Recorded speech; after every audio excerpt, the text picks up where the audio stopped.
Looks like Claire's stuck in the box. But what exactly does this mean? Well, according to Leadership and Self-Deception by the Arbinger Institute, we basically interact with people in one of two ways. Either we're in the box, or we're out of the box. And when we're in the box, we don't necessarily see it, thus the self-deception. And unfortunately, it can cause some pretty bad consequences. Ineffective teams, an inability to achieve results, and broken relationships. We enter the box by an act of self-betrayal. In other words, we resist our own conscience that is urging us to act in the interest of another. Once we betray this instinct, we neglect others' needs and begin seeing them as merely objects, hindering the fulfillment of our own more important needs and desires. Once this thought process takes hold, we actually start justifying our self-betrayal by dwelling on the other person's faults, and blaming them for getting in the way of what we want to accomplish and experience. These justifications simply fuel our self-betrayal, ushering us into a cycle of perpetual selfishness and disregard for others.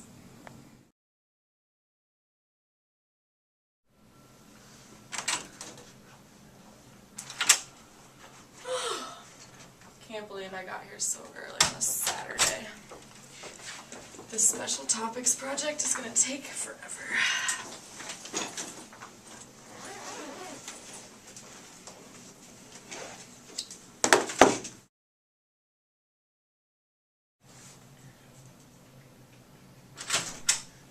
Hey Claire. Hey Claire. Hey guys. Sorry we're late. We went to Bono's for breakfast. Dude, I love their blueberry bagels. So delicious. Good. Yeah. Well, let's just get to work. I've already done numbers 1 through 5. My group is so lazy. They're incompetent and inconsiderate, unappreciative. They take me for granted. They can't get their own work done. I came in on time at 7 this morning on a Saturday. And what time did they roll in? 10:30. Go. Well, the thing is, I really need to go home and wash my hair. So I'm gonna have to go now. But you guys can finish it. You'll do fine.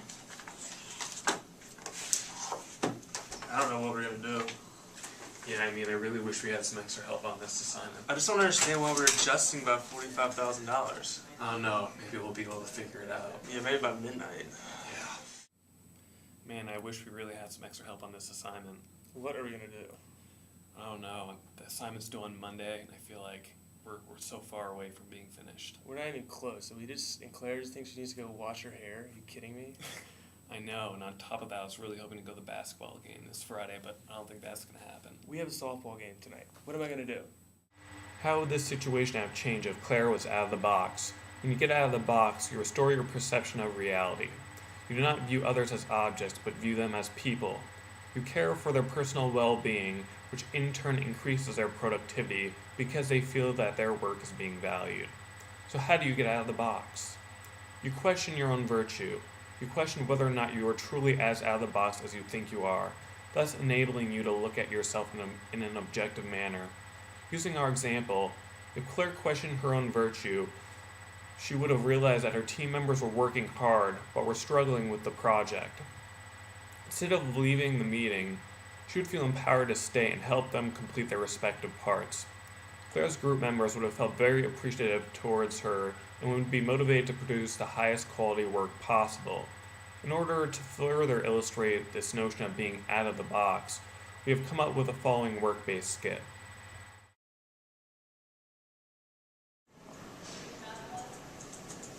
Rebecca.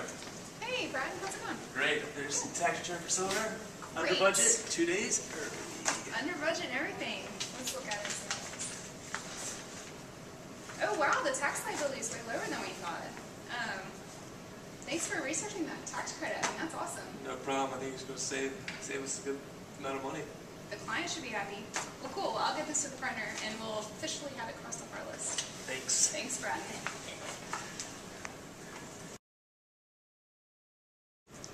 Knock, knock. Hey, Brad, come in.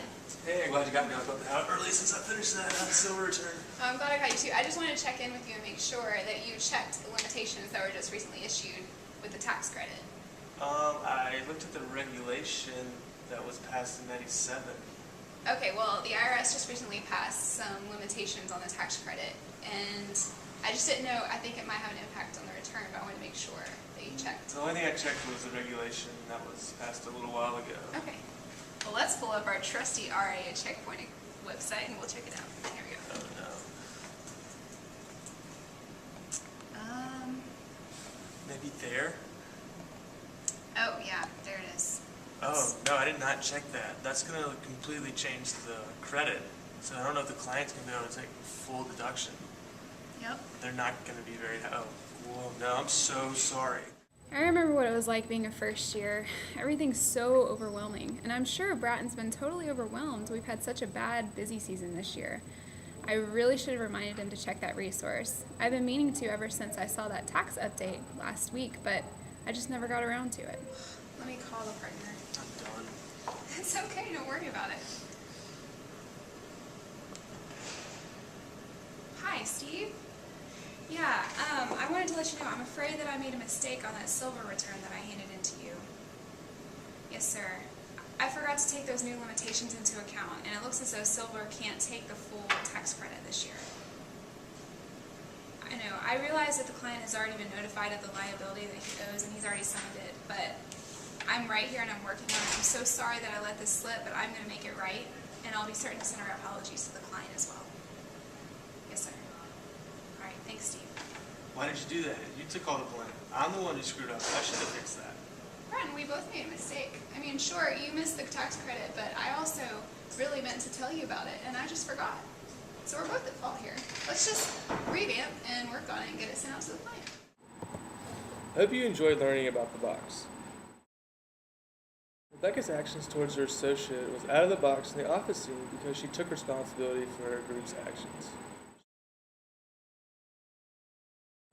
She could have easily delegated the blame to her junior staff member to prevent herself from looking bad in front of the partner. However, Rebecca understood she was ultimately responsible for anything that passed her desk and did not shirk her professional duties. Remember that self-betrayal leads to self-deception and being trapped in the dreaded box. Being in the box prevents you from focusing on results and limits your influence and successes. Staying out of the box is a daily challenge. Just remember not to worry about being perfect. Just try to be better. Focus on yourself. Do not look for what others are doing wrong, and do not worry whether other people are helping you. Concentrate on what you can do right and how you can help others. Do not stop once you realize you were in the box. Apologize and keep moving forward in the best way possible.